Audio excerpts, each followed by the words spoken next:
फौज के सेक्टर कमांडरों ने चुराया है, उनको जलसा करने से रोक रही है। तो ये वही कुव्वत है जिसने हमारा इलेक्शन चोरी किया, जिसने हमारे इलेक्शन पर डाका डाला। पंजाब के अंदर भी, खैबर पख्तूनख्वा के अंदर भी, बलोचिस्तान के अंदर भी और सिंध के अंदर भी। अल्लाह गवाह है और इन सूबों की अवाम उस पर गवाह है कि हमारा इलेक्शन हमारे सूबाई फौज के सेक्टर कमांडरों ने चुराया है। आज भी अगर सूबों पर हुक्मरानी कर रहे हैं तो यहां के सेक्टर कमांडर्स कर रहे हैं। सियाह और सफेद के मालिक अगर कोई है तो वो यहां के कर्नल और मेजर हैं। हमने भी अपनी क़यादत के साथ ये अहद किया है कि हकीकी जमहूरियत के लिए, आईन की बालादस्ती के लिए, कानून की हुक्मरानी के लिए आपकी आवाज पर लब्बैक कहते हुए का आज कसूर में खड़े हैं।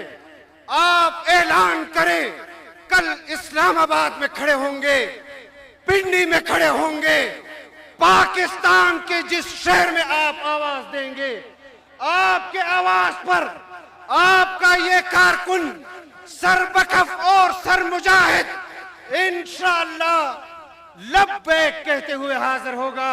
अस्सलाम वालेकुम नाज़रीन इकराम, आपको मुकम्मल वीडियो दिखाते हैं। मौलाना फजल रहमान के बेटे ने आज तबाही फेर के रख दी। मौलाना फजल रहमान को भी तकरीर में पीछे छोड़ दिया। आज ऐसे तीर बरसाए कि पूरा मुल्क देखता रह गया। खुदा की कसम, आप ये तकरीर देख कर हैरान रह जाएंगे। मौलाना की ये तकरीर किसी चैनल ने नहीं चलाई। मौलाना फजल रहमान के बेटे ने शहबाज शरीफ, उसकी हुकूमत और ताकतवरों को मुखातिब करते हुए क्या कहा, आप वीडियो देखिए, फिर इस पर बात करते हैं। जमीयत उलमाए इस्लाम को जलसा करने की इजाजत नहीं दे रहे। हकीकत यह है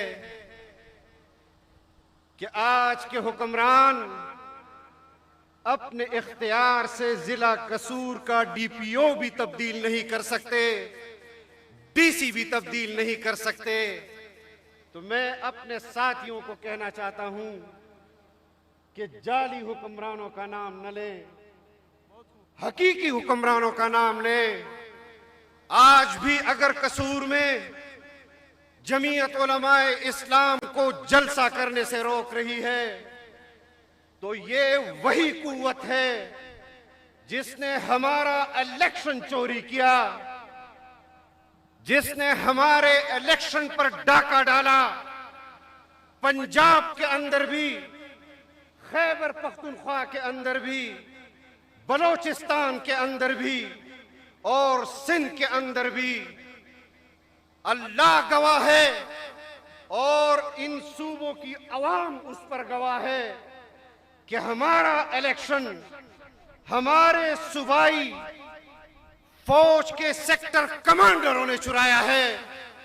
आज भी अगर सूबों पर हुक्मरानी कर रहे हैं तो यहां के सेक्टर कमांडर्स कर रहे हैं।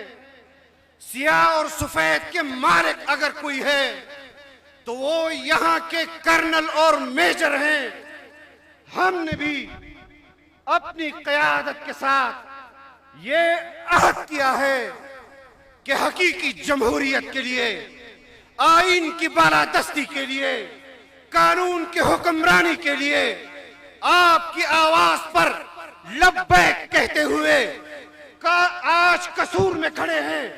आप ऐलान करें, कल इस्लामाबाद में खड़े होंगे, पिंडी में खड़े होंगे, पाकिस्तान के जिस शहर में आप आवाज देंगे, आपके आवाज पर आपका ये कारकुन सरबखफ और सरमुजाहिद इंशाअल्लाह लब्बैक कहते हुए हाजिर होगा। इंशाअल्लाह उल अजीज लब्बैक कहेंगे या नहीं कहेंगे? मजाक बनाया हुआ है, इलेक्शन चोरी होते हैं और मैं तो जो हुक्मरान आज ऐवान इक़्तिदार में बैठे हैं, मुझे यकीन है, आपको हो या न हो, कि आज के हुक्मरान मजबूरन इक़्तिदार के ऐवानों में बैठे हैं। हमने सिर्फ अपने कौम को हकीकी आज़ादी नहीं, बल्कि अपने इन हुक्मरानों को भी हकीकी आज़ादी दिलवानी है इंशाअल्लाह। जो सिर्फ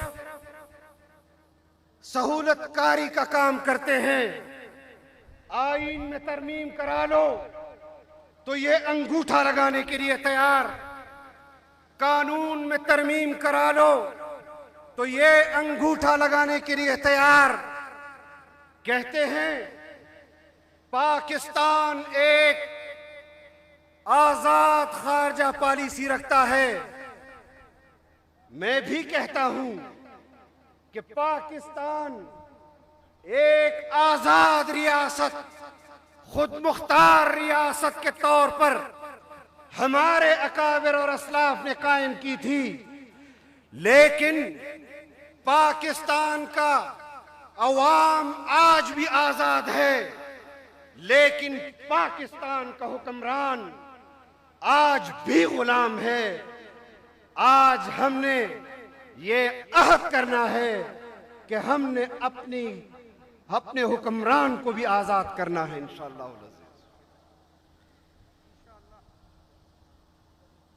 खारजा पॉलिसी हमारी आजाद नहीं, मुआशी पॉलिसी हमारी आजाद नहीं।